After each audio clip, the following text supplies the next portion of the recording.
मंडळी नमस्कार. मला उगाच वाटतंय की बारामती लोकसभा मतदारसंघामध्ये काहीतरी वेगळीच लढत होईल. काहीतरी वेगळीच म्हणजे आपण ज्या लढतीची कल्पना करतोय तसं नाही होणार काही. म्हणजे तिथे मैत्रीपूर्ण लढतीच्या नावाखाली, नाते जपण्याच्या नावाखाली कोणी निवडणुकीच्या रिंगणातून बाहेर पडून भाजपला धक्का देऊन कुणी नवाच एक माणूस निवडणुकीच्या रिंगणात उभं करण्याची शक्यता आहे का? या सगळ्या प्रक्रियेमध्ये भाजपला काही धक्के बसण्याची शक्यता आहे का? मला भाजपलाही धक्के बसण्याची शक्यता दिसते आहे आणि शरद पवारांनाही धक्के बसण्याची शक्यता दिसते. अर्थात शरद पवारांना हा धक्का बसलेला आहे, भाजपला ते धक्के दिले जातील अशी शक्यता मला दिसते आहे. आता हेच नेमकं काय आहे हे जरा समजून घ्यायचं आहे आणि तेच मी तुम्हाला सांगणार आहे. तेव्हा जरा शांतपणे हा व्हिडिओ ऐका. म्हणजे या सगळ्या तरकट असं न म्हणता आपण ज्या शक्यतांचा विचार करत असतो राजकारणाच्या मध्ये, त्या सगळ्या शक्यतांचा विचार आपण करतो आहोत. नमस्कार, मी सुशील कुलकर्णी. आपण पाहताय अॅनालायझर. मंडळी, बारामती लोकसभा मतदारसंघातली लढत कशी होणार याबाबतची उत्सुकता आहे. त्यासोबत लोकसभा मतदारसंघांच्या निवडणुकाच्या वेळेला भाजपसोबत जायचं असेल तर कोणकोणत्या लोकसभा मतदारसंघात तडजोड करावी लागेल याची चर्चा होती. काही जण सांगतायत की अजित पवार बारामती लोकसभा मतदारसंघ मागतायत, सातारा लोकसभा मतदारसंघ मागतायत, छत्रपती संभाजीनगर लोकसभा मतदारसंघ मागतायत, त्यासोबत धाराशिव लोकसभा मतदारसंघ मागतायत, शिरूर मागतायत. आता शिरूर, सातारा, बारामती यासाठी की ते ऑलरेडी राष्ट्रवादी काँग्रेसचे आहेत. त्यातले शिरूरचे खासदार हे शरद पवारांच्या सोबत आहेत, बारामतीचे खासदार ही शरद पवारांच्या सोबत आहेत, साताऱ्याचे खासदार हे शरद पवारांच्या सोबत आहेत. मग शरद पवारांच्या सोबत असलेल्या खासदाराच्या बाबत निर्णय घेण्यात येईल का? बारामती लोकसभा मतदारसंघाची जबाबदारी अजित पवारांच्या वरती देऊन भारतीय जनता पक्ष अजित पवारांना ती निवडणूक लढवायला लावेल का त्यांच्या मर्जीतल्या कोणाला लढवायला लावेल का? समजा सातारा द्यायचं नाही ठरलं तर मराठवाड्यातलं धाराशिव आणि छत्रपती संभाजीनगर या दोन लोकसभा मतदारसंघाविषयी काही तडजोड होईल का? या सगळ्या शक्यतांचा विचार आहे.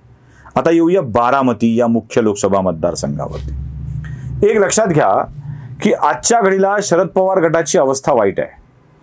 म्हणजे राज्यसभेचा विचार केला तर आता त्या पुण्याच्या एक वंदना चव्हाण नावाच्या खासदार, त्यांचं मार्चमध्ये आय थिंक मुदत संपते आहे, पुढच्या मार्चमध्ये मुदत संपते आहे. त्यामुळे तिथे आता शरद पवार गटाचा पुन्हा खासदार निवडून येण्याची शक्यता कमी आहे. कारण शरद पवार गटाकडे आमदारच उरले एवढे नाही आहेत की ती निवडून आणू शकतील. त्यामुळे तिथे अजित पवार गटाला ती पुन्हा संधी मिळते का आणि माणूस बदलला जाईल का हे बघणं आवश्यक आहे. राहिला प्रश्न एकटे शरद पवार आता जे राज्यसभेवरचे आहेत ते सोबत आहेत, वंदना चव्हाण बदलल्या जातील, प्रफुल्ल पटेल आहेत पण ते इकडच्या गटामध्ये आहेत. लोकसभेच्या बाबत शिरूर, बारामती आणि सातारा हे तीन खासदार शरद पवारांच्या सोबत आहेत. बाकीच्या एक खासदार जे एकमेव आहेत तटकरे ते अजित पवारांच्या सोबत आहेत.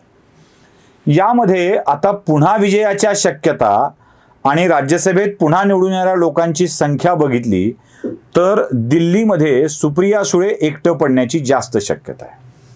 आणि त्याहीपेक्षा मोठी गोष्ट म्हणजे बारामती लोकसभा मतदारसंघात जी काही ताकद सुप्रिया सुळेंना लावावी लागणार आहे ती फार भयंकर असणार आहे. कारण समोर प्रत्यक्ष अजित पवार असणार आहेत. एकतर सुनेत्रा पवार या निवडणूक लढतील किंवा अजित पवार लढतील किंवा अजून कोणी लढू शकेल. मला सुनेत्रा पवार किंवा अजित पवारांचे चिरंजीव यात जास्त शक्यता वाटते. अशा वेळी ही फाईट तगडी होणार आहे आणि अशा तगड्या फाईटमध्ये सुप्रिया सुळेंचा पराभव नक्की आहे. एक लक्षात घेतलं पाहिजे जातीय गणिताच्या मध्ये की बारामती लोकसभा मतदारसंघामध्ये मराठा समाजाच्या सोबत धनगर समाजाचंही मोठं प्राबल्य आहे आणि धनगर समाजाची मतं ही शरद पवारांच्याकडे जात नाहीत.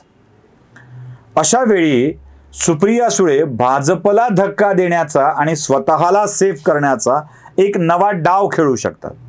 म्हणजे सुप्रिया सुळेंनी स्वतःला वेगळं करायचं, विधानसभा निवडणुकीच्या मध्ये उतरायचं आणि लोकसभा निवडणुकीमध्ये मोकळं रान देऊन टाकायचं अजित पवारांना आणि भाजपला धक्का म्हणून भाजपच्या मित्रपक्षापैकी असलेल्या महादेव जानकरांनाच बारामती लोकसभा मतदारसंघातून उमेदवारी द्यायची राष्ट्रवादी काँग्रेसच्या सोबत.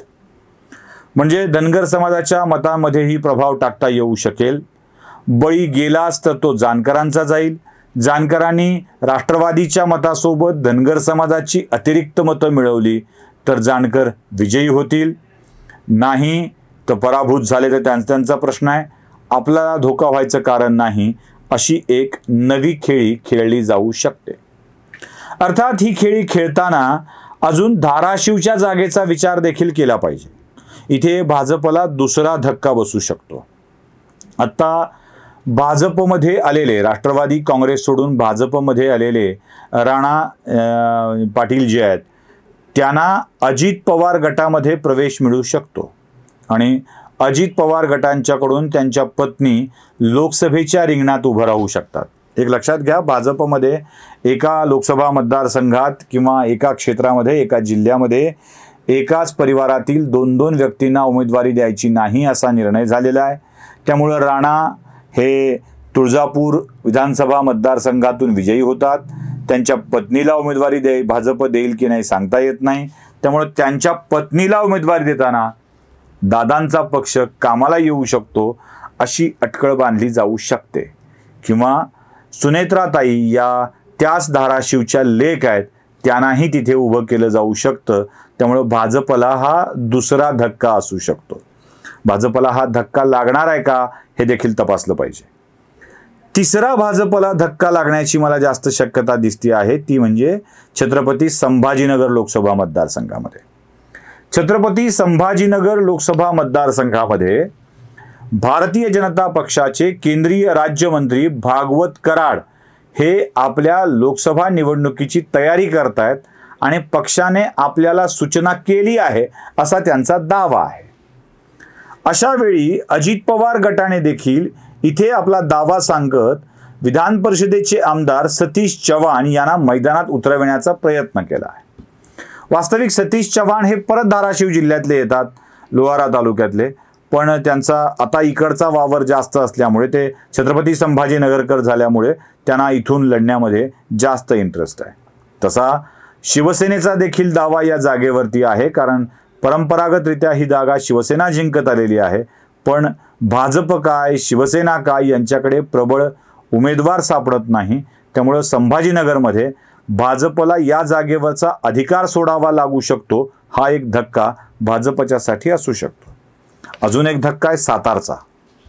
सातारामध्ये उदयनराजे परंपरागतरित्या सातारा लोकसभा मतदारसंघातून विजयी होत आलेले आहेत.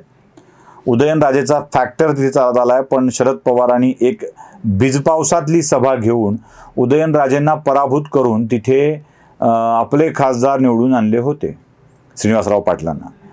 अशा वेळी भाजपला ती जागा राष्ट्रवादी काँग्रेसच्या अजित पवार गटाला सोडावी लागली तर उदयनराजेंच्या उमेदवारीचा पत्ता कट करावा लागेल. ही एक मोठी गोष्ट असणार आहे, लक्षात घ्या. म्हणजे भाजपच्यासाठी काही धक्कादायक गोष्टी ज्या असतील त्या, शिरूर कासारमध्ये उद्धव ठाकरेंना सोडून एकनाथ शिंदेंच्याकडे आलेले आढळराव पाटील, त्यांनी काय करायचं हा सगळ्यात मोठा प्रश्न असेल. त्यामुळं अजित पवारांच्या जागेच्या मागण्या या सगळ्या प्रॉब्लेम वाढवणाऱ्या आहेत. आता या जागा भाजपच्या तिकिटावर लढवल्या जाणार की अजून कोणत्या तिकिटावर लढवल्या जाणार हे बघावं लागेल. पण एक गोष्ट मात्र मला इथे पुन्हा एकदा अधोरेखित करून सांगायची आहे. सुप्रिया सुळेंचा मूड बदलला आहे. त्या बारामती लोकसभा मतदारसंघ लढायचाच नाही या विचारात येऊ लागलेले आहेत. त्यामुळं बारामतीत आता पवारांची जादू चालणार नाही तर अन्य कोणीतरी इथे लढेल अशी शक्यता दिसते आहे. तुम्हाला काय वाटतंय ते लाईक, शेअर आणि सबस्क्राईब करून नक्की कळवा. धन्यवाद.